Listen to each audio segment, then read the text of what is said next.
যতদিন পর্যন্ত আমরা হজ করতে পারছি না ততদিন পর্যন্ত আমরা কিছু আমলের মাধ্যমে হজ এবং উমরার সওয়াব লাভ করতে পারি। হজ করার যে আসল মর্যাদা, প্রকৃত মর্যাদা, সেটা তো হজ করার মাধ্যমেই শুধু লাভ হবে।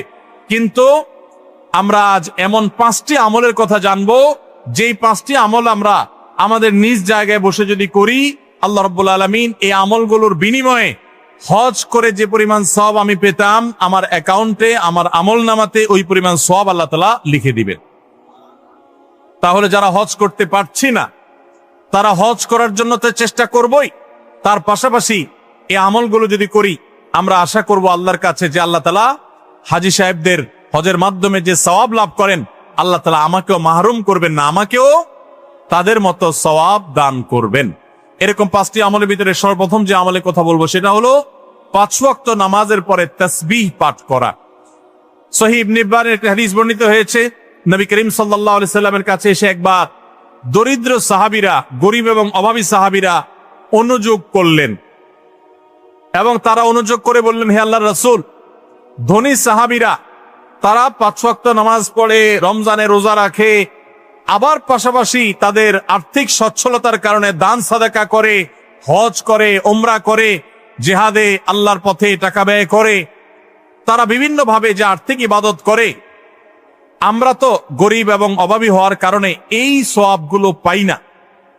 তাহলে আমরা তো পিছিয়ে পড়তেছি, আমরা কিভাবে তাদেরকে ধরতে পারি? সাহাবীদের কম্পিটিশন ছিল আমলের কম্পিটিশন। তারা আমাদের মতো দুনিয়াদারিতার কম্পিটিশন করতেন না, তাদের প্রতিযোগিতা ছিল কে কত বেশি নেক আমল করে জান্নাতের দিকে অগ্রসর হবে। তো সাহাবীদের এই কথা শুনে প্রিয় নবী সাল্লাল্লাহু আলাইহি সাল্লাম তাদেরকে এই আমলটা শিক্ষা দিয়েছেন এবং বলেছেন, যে ব্যক্তি 5 ওয়াক্ত নামাজের পর 33 বার সুবহানাল্লাহ, 33 বার আলহামদুলিল্লাহ এবং 33 বার আল্লাহু আকবার পড়বে, আল্লাহ রাব্বুল আলামিন ওই ব্যক্তিকে, হজকারী ব্যক্তিরা হজ করে যে সওয়াব লাভ করেন, আল্লাহ তাআলা এই ব্যক্তিকে সেরকম সওয়াব দান করবেন। ধনী সাহাবীরা আর্থিক ইবাদত করে যে সওয়াব লাভ করেন, আল্লাহ তাআলা এই 5 ওয়াক্ত নামাজের পরে এই তাসবিহ পাঠকারীদেরকে একই রকম সওয়াব দান করবেন। ভাইরা আমার, আবারও বলছি, এর মানে এই নয় যে হজ করার যে মর্যাদা আছে হুবহু সেই মর্যাদা সব দিক থেকে শতভাগ সেই রকমই আপনি আল্লাহ তাআলার কাছে মর্যাদা লাভ করবেন এই আমলের মাধ্যমে, পাঠা তা নয়। তবে হজ করে যে পরিমাণ সওয়াব পাবেন, বিনিময় পাবেন, আল্লাহ আপনাকে সে পরিমাণ বিনিময় দান করবেন। তাহলে একটি আমল আমরা পেলাম, সেটা হলো প্রত্যেক ফরজ নামাজের পর, 5 ওয়াক্ত ফরজ নামাজের পরে তাসবিহ পাঠ করা, সুবহানাল্লাহ, আলহামদুলিল্লাহ, আল্লাহু আকবার। কোন কোন বর্ণনায় সুবহানাল্লাহ এবং আলহামদুলিল্লাহ 33 এবং আল্লাহু আকবার 34 বারও বর্ণিত হয়েছে। সেটা আমরা অনেকে করি, আমলটা আমাদের সমাজে প্রচলিত আছে, এটাও করলেও হবে ইনশাআল্লাহ। 33 বার সুবহানাল্লাহ, 33 বার আলহামদুলিল্লাহ এবং 34 বার আল্লাহু আকবার। দ্বিতীয় আমল, যে আমল আমাদেরকে হজের সওয়াব এনে দিবে ইনশাআল্লাহ, উমরার সওয়াব এনে দিবে, সেটি হলো সকালে ফজরের নামাজ জামাতের সাথে পড়ার পর যদি কেউ বসে বসে আল্লাহর জিকিরে মাশগুল থাকে, ফজরের নামাজ জামাতের সাথে পড়লেন, মা বোনরা আপন জায়গায় পড়লেন, পড়ার পর জিকির আজকার করলেন বসে বসে, এরপর সূর্য উদয় হলো, সূর্য উদয়ের 15-20 মিনিট পর, নিষিদ্ধ সময় পার হওয়ার পর যে ব্যক্তি দাঁড়িয়ে 2 রাকাত নামাজ পড়বে, এশাকের নামাজ, আল্লাহ রাব্বুল আলামিন ওই ব্যক্তিকে একটি পূর্ণাঙ্গ হজ এবং উমরার সওয়াব দান করবে। তাহলে সকালে এশাকের নামাজ পড়ার মাধ্যমে হজের সওয়াব লাভ করা, এটা তো আমরা চেষ্টা করতে পারি, কি বলেন? আল্লাহ তাআলা আমাদেরকে তৌফিক দান করুন। 3 নম্বর যে আমলের মাধ্যমে আমরা হজের সওয়াব পেতে পারি, সেটা হলো দ্বীনি জ্ঞান অর্জন করার জন্য বা দ্বীন শেখাবার উদ্দেশ্যে যদি কেউ মসজিদে যায়, দুনিয়াবি উদ্দেশ্যে না, টাকার উদ্দেশ্যে না, আল্লাহ সন্তুষ্টি লাভের জন্য মসজিদে গেছে, উদ্দেশ্য মানুষকে দ্বীন শিখাবে, কোরআন শিখাবে, অথবা কোরআন নিজে শিখবে, এই কোরআনের জ্ঞান, হাদিসের জ্ঞান, ইসলামের জ্ঞান অর্জন করার জন্য যদি কেউ মসজিদে যায়, এই যাওয়ার কারণে আল্লাহ রাব্বুল আলামিন তাকে ইহরামকারী, হজ আদায়কারী ব্যক্তির সমপরিমাণ সওয়াব দান করবেন। তাহলে 3টা আমল পেলাম। 4 নম্বর, মসজিদে কেউ 5 ওয়াক্ত নামাজের জন্য যখন বের হবে, 5 ওয়াক্ত নামাজ পড়ার জন্য বের হলে, আল্লাহকে সন্তুষ্ট করার জন্য পাঁচ ওয়াক্ত নামাজের উদ্দেশ্যে মসজিদে বের হওয়াটাও মানুষকে হজের সওয়াব এনে দেয়।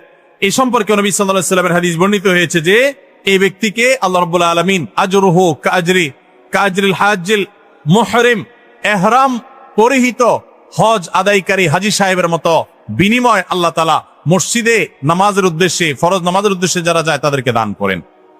মা বোনরা একই সওয়াব লাভ করতে পারেন ইবাদত বন্দেগী যেগুলো তিনি শারীরিকভাবে করতে পারেন, সেগুলোর পাশাপাশি আর্থিক ইবাদতের প্রতি তার আকুতির কথা জাহির করলেন। নবী করিম সাল্লাল্লাহু আলাইহি সাল্লাম সাহাবীকে পরামর্শ দিয়েছেন, তোমার মা বাবা, তুমি যদি তাদের সেবা করো, তাদের খেদমত করো, তাদের শুশ্রূষা করো, তাদের প্রতি ইহসান করো, তাদের যে কোনো ভাবে তাদের কল্যাণ সাধন করার চেষ্টা করো এবং তাদের সেবায় নিজেকে নিয়োজিত রাখো, আল্লাহ রাব্বুল আলামিন তোমাকে হজ আদায়কারী ব্যক্তির মতো সওয়াব দান করবেন। তাহলে ভাইরা, আমরা দেখলাম 5 ওয়াক্ত নামাজের পর 33 বার সুবহানাল্লাহ, 33 বার আলহামদুলিল্লাহ এবং 33 অথবা 34 বার আল্লাহু আকবার যে কোনটা করলেই হবে। এই আমলের মাধ্যমে আমরা হজের সওয়াব পাবো ইনশাআল্লাহ। ফজর নামাজের জামাত আদায় করার ফজর নামাজ আদায় করার পর সূর্য ওঠার 15-20 মিনিট পরে ওই পুরো সময়টুকু বসে বসে জিকির আজকার, কোরআন তেলাওয়াত, দ্বীন শিক্ষা এগুলোর মধ্যে মাশগুল থেকে এরপরে উঠে যদি আমি 2 রাকাত নামাজ পড়ি, আল্লাহ তাআলা হজের সওয়াব দান করবেন এবং উমরার সওয়াব দান করবেন।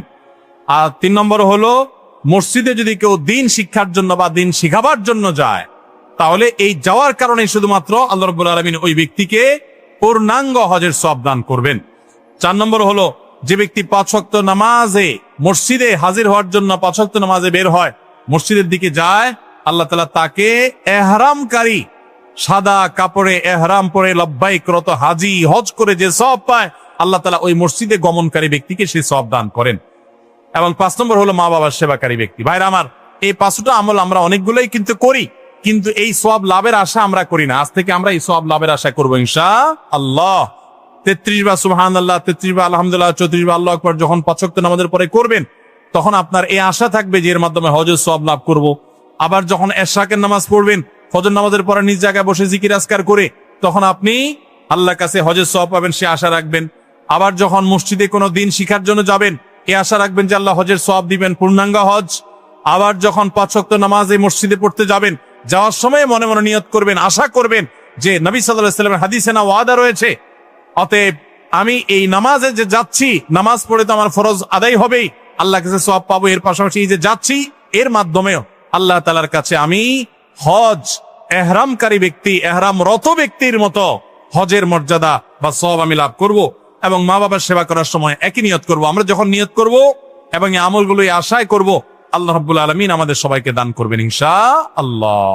সবাই আমলগুলো করব তো ইনশাআল্লাহ। তাহলে হজ উমরা যারা করতে পারছি না, তারা হজ উমরা করার জন্য সচেষ্ট থাকবই। তার পাশাপাশি এই আমলগুলো করলে হজ উমরা সব আমরা আশা করব আল্লাহর কাছে। আর মনে রাখবো, এই আমলগুলো করে আপনি হজের সওয়াব পাবেন ঠিক আছে, কিন্তু হজ আদায় করার যে ফরজ আছে, ওই ফরজ আপনার এই আমলগুলো দিয়ে কুলাবে না। ওইগুলোর জন্য অবশ্যই আপনাকে বাইতুল্লাহ গিয়ে হজ আদায়